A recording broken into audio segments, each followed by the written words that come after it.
Hey guys, magchikahan ulit tayo because may nangyari na naman. I'm good. Let me just play music. Ay, ang dami nangyayari sa life ko lately.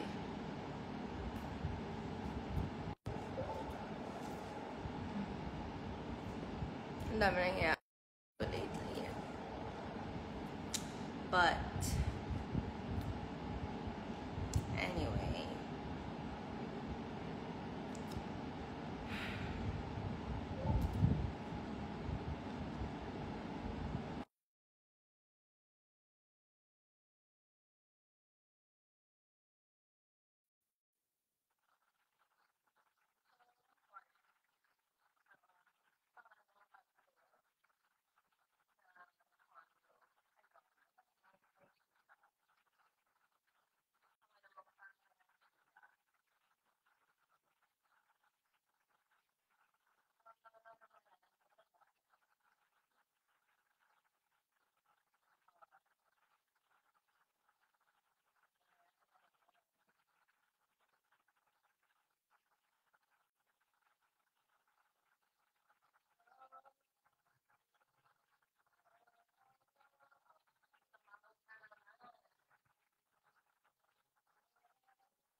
ayan.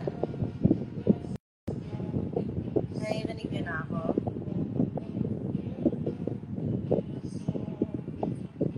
Okay na ba? Kasi may chika ako. Okay, nice. So, may tumawag na naman. Alam niyo na kung sino yung tumawag.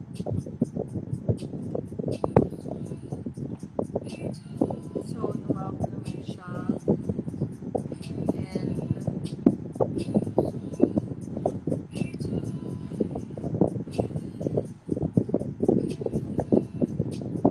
aircon yun, girl.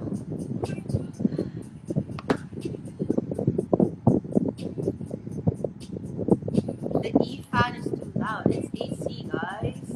Sige, hinaan ko. Ayan. So,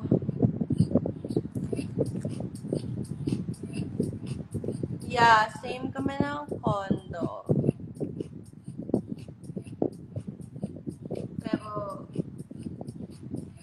Pero hindi ako nakadala sa condo niya. Pareho lang kami ng building, tsaka ng cot.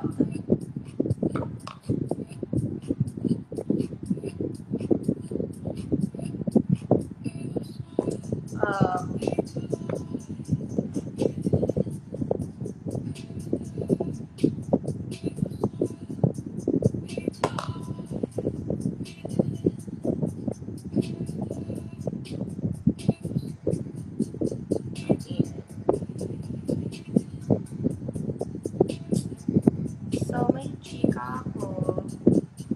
And kailangan na naman natin magsalita ng malalim para hindi tayo maintindihan ng ibang lahi. Dahil tungkol ito sa ibang lahi.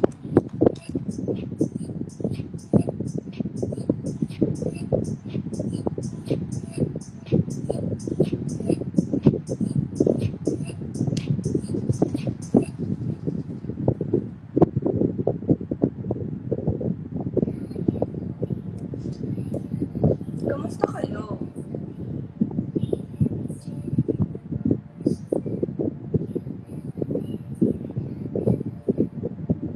Kamusta ang gabi ninyo? Anong ginagawa niyo?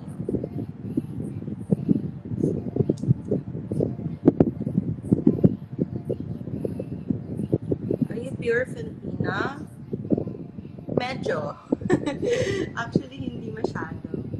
Because may 1/8 American ako. But, hindi ko na siya ma-count because 1/8 lang siya. Ang liit lang niya.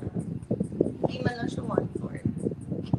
Pero ang lakas ng dugo kasi parang feel ko hindi ako sobrang mga Pinoy. I don't know. But I love my Filipino features.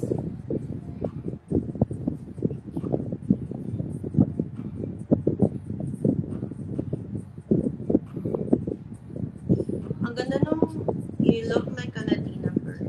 Thank you. I always get that. Like, kung nag-share ako, yung mga nakausap ko dun ng mga lalaki, sabi nila, hindi nila nahuhulaan na I'm Filipino. Tingin nila Latina ako. Weird. Nung umiitim ako, lalo.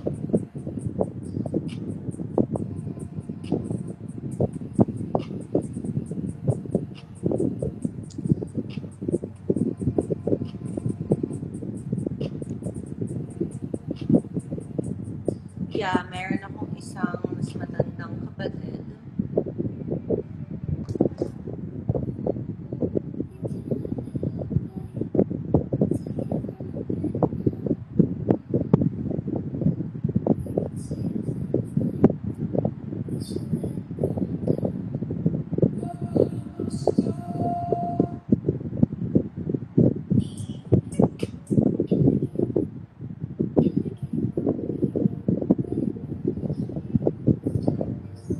What's your height?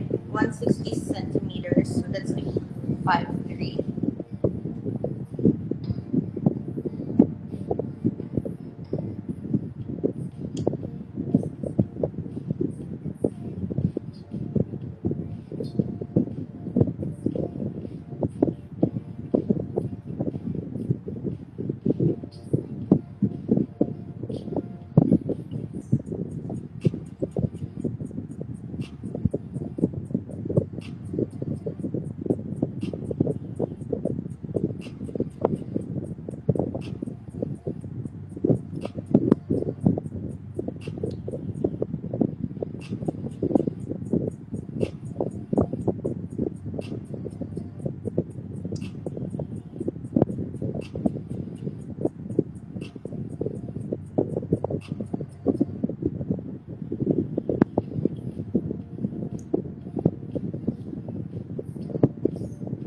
Sobrang ganda ng album ni Billie Eilish now.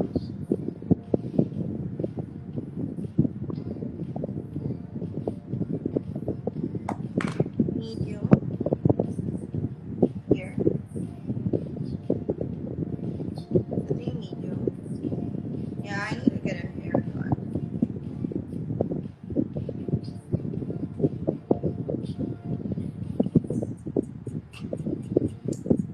Hi, Shira.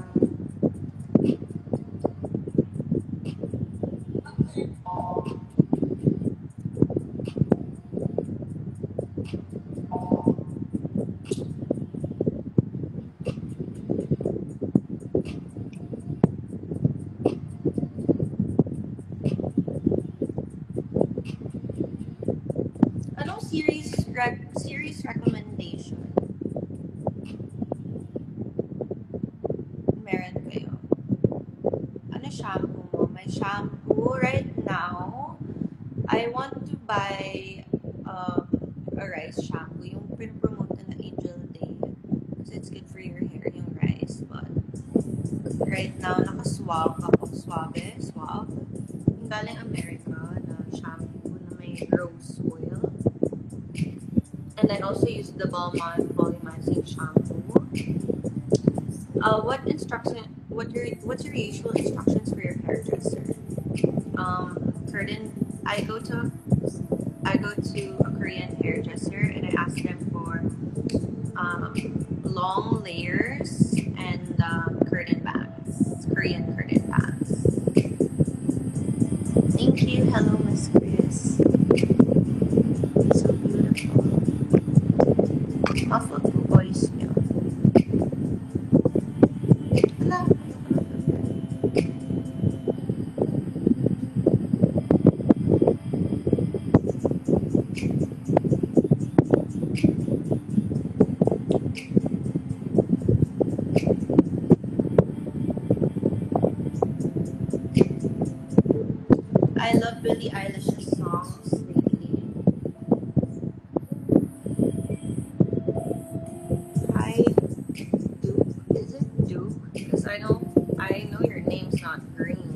sure.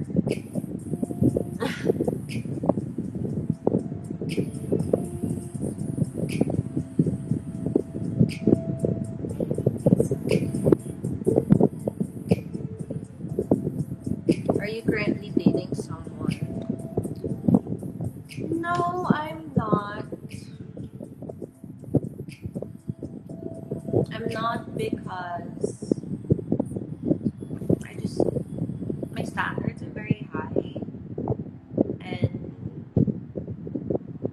there are some people who kind of fit it, but at the same time, they kind of don't. And the kind of for me is a big deal because I don't want to be experimenting, you know.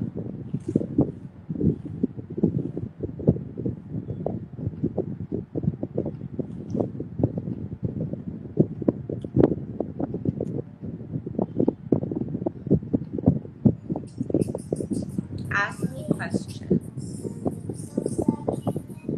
Sige. So,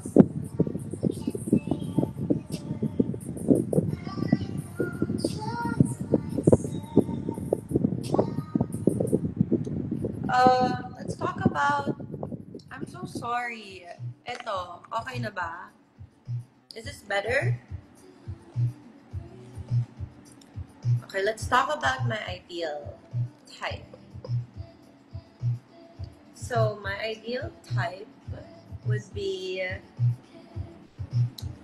someone who is, yan, okay na kayo? My ideal type is, let's manifest it together. Because I'm totally not dating, and I'm not even entertaining. I am entertaining people, but when I feel like I'm for sure na parang, okay, this ain't the one, I stop entertaining them because I'm like, work on yourself. I'm not gonna be Bob the Builder. Tumawag na naman nga yung dati kong kasintahan. Kasi, nung isang araw, kung hindi nyo alam, tinatry niyang sumali dito sa live na to.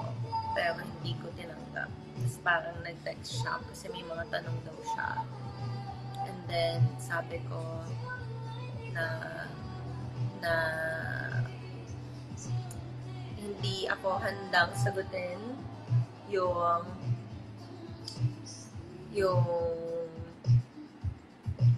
tawag mo dito. But, dahil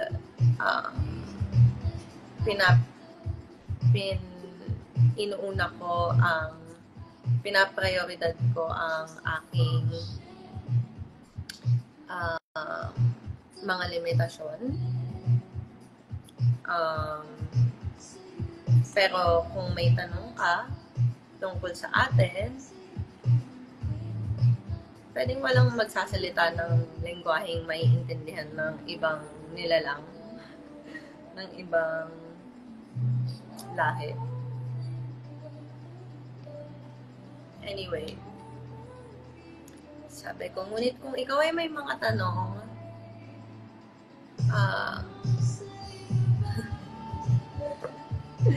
ang hirap ng Tagalog. I've had 4 boyfriends. Official boyfriends. Sabi ko, ngunit kung ikaw ay may tanong tungkol sa atin, or sa akin,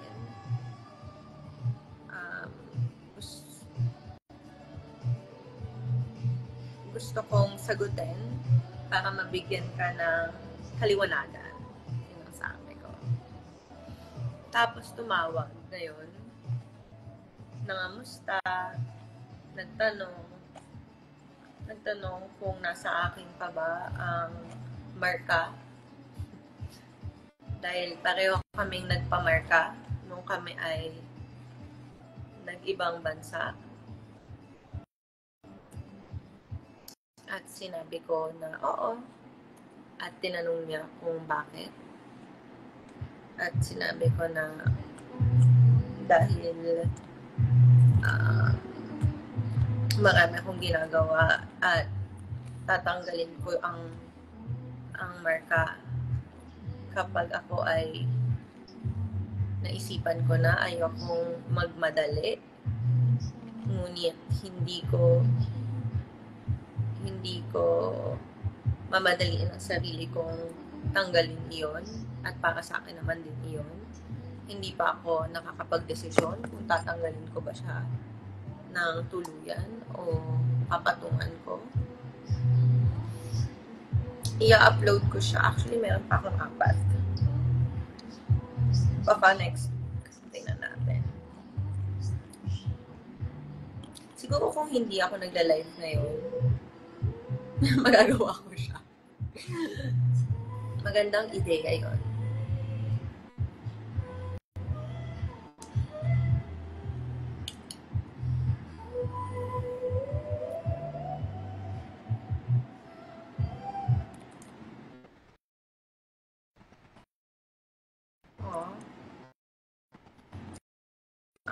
Ayun. Tingin ko, halata naman. Gusto pa niya ako. Pero, ako'y nag-iingat na makipag-usap sa kanya at may dahilan kung bakit hindi gumana noon. At sabi ko, hindi tayo magkaibigan. Marami na ako masyadong kaibigan. Hindi ko alam kung dapat ba akong magkwento sa'yo tungkol sa buhay ko ngayon. I mean, may point naman ako. Kasi, marami naman na talaga ako. Hindi ko kailangan maging kaibigan ng aking dating kasintahan. Tingin ko, isa yung kasinungalingan para sa akin na kung gagawin ko man siya because ni kailanman, hindi naman kami naging magkaibigan. So, ayun. Ngunit ako ay nakaramdam ng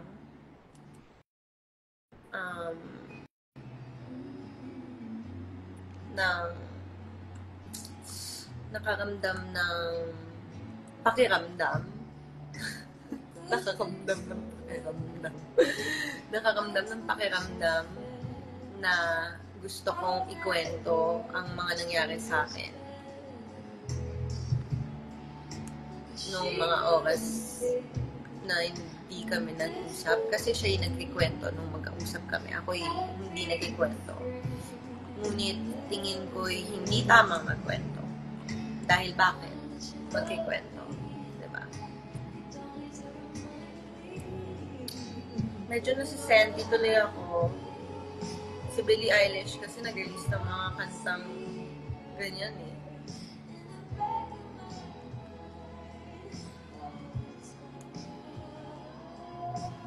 Kwento niya sa akin na nagkaroon daw siya ng bagong kasintahan or pinakausap siyang babae na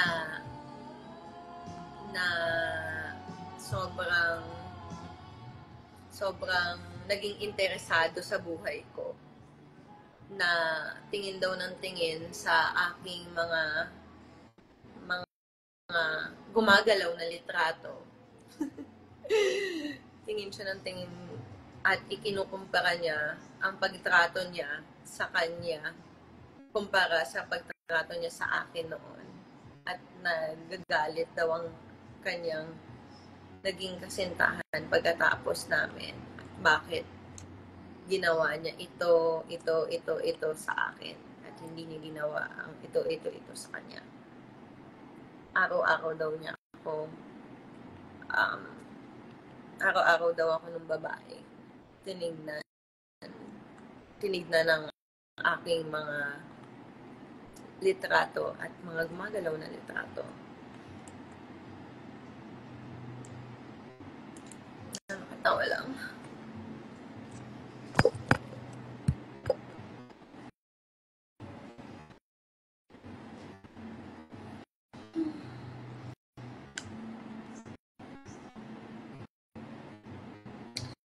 Kailangan ko magtrabaho ngayon.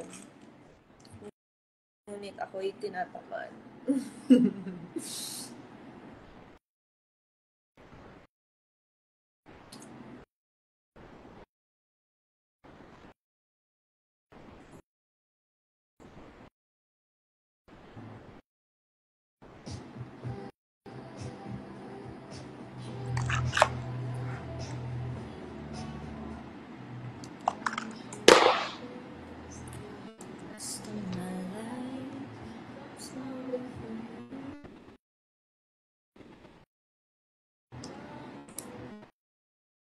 Parang tingin ko walang chance kasi magkaiba kami ng relihiyon eh. Ang hirap kapag magkaiba ng relihiyon. At ayoko namang i-abandon na niya ang kanyang relihiyon.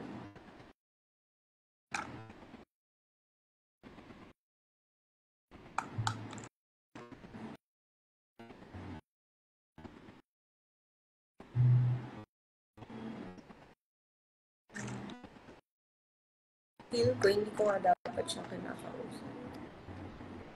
Ngunit gusto ko siya bigyan ng liwanag sa mga katanungan niya.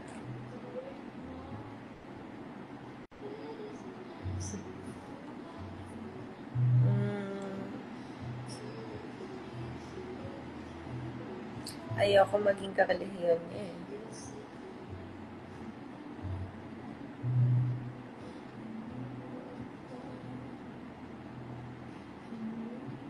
Hindi ko alam kung magbabago yung isip ko sa pagdating ng panahon. Kung gusto ko ba maging karelihiyon niya. Pero kung gagawin ko man yun, hindi yun dahil sa kanya. At dahil yun nagbago ang aking paniniwala sa relihiyon.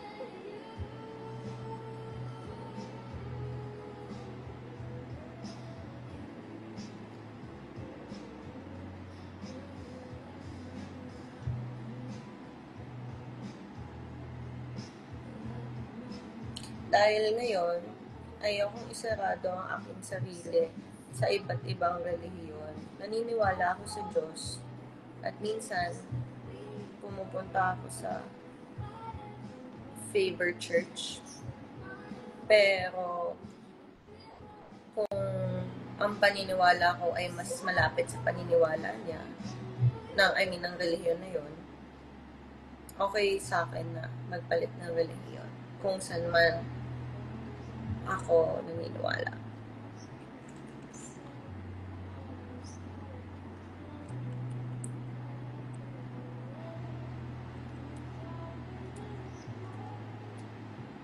Yun.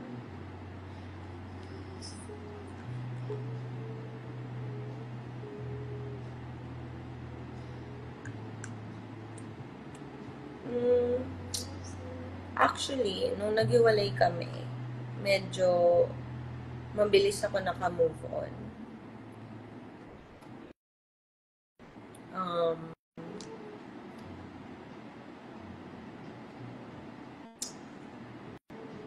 Hanggang sa alam ko naka-move on na talaga ako. Ngayong tumatawag siya,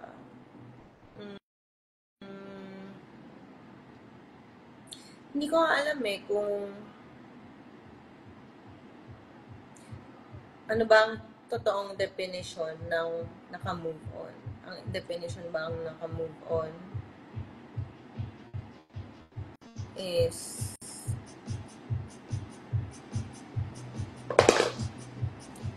ang definition ba ng naka-move on is walang pake or wala ka ng kasi iba-iba ata ang definition ng naka-move on eh. Like hindi mo na mahal, pero kung may pagmamahal, iba rin yun eh. So hindi ko masabi. Hala, ang gulo ni ate girl.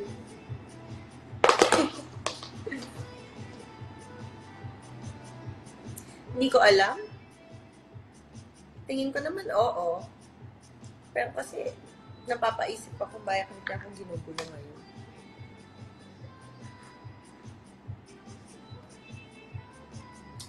Alam mo, hindi dapat tayo nagkakalat dito sa live.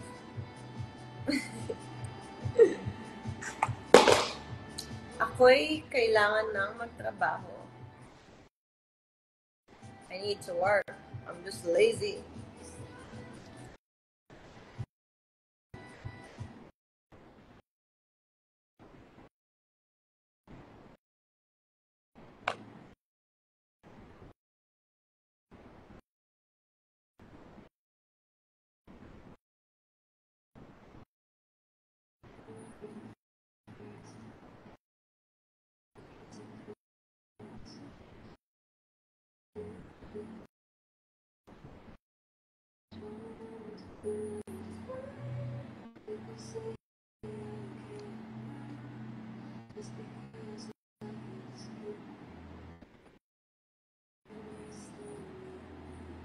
Walang sakit.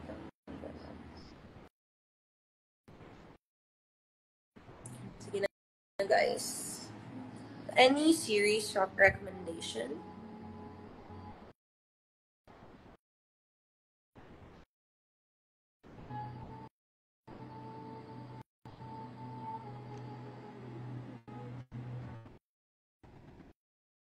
You guys have any series recommendation?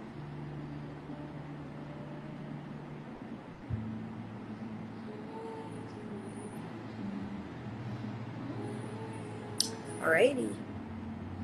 Manonood na lang ako ng Sex and the City.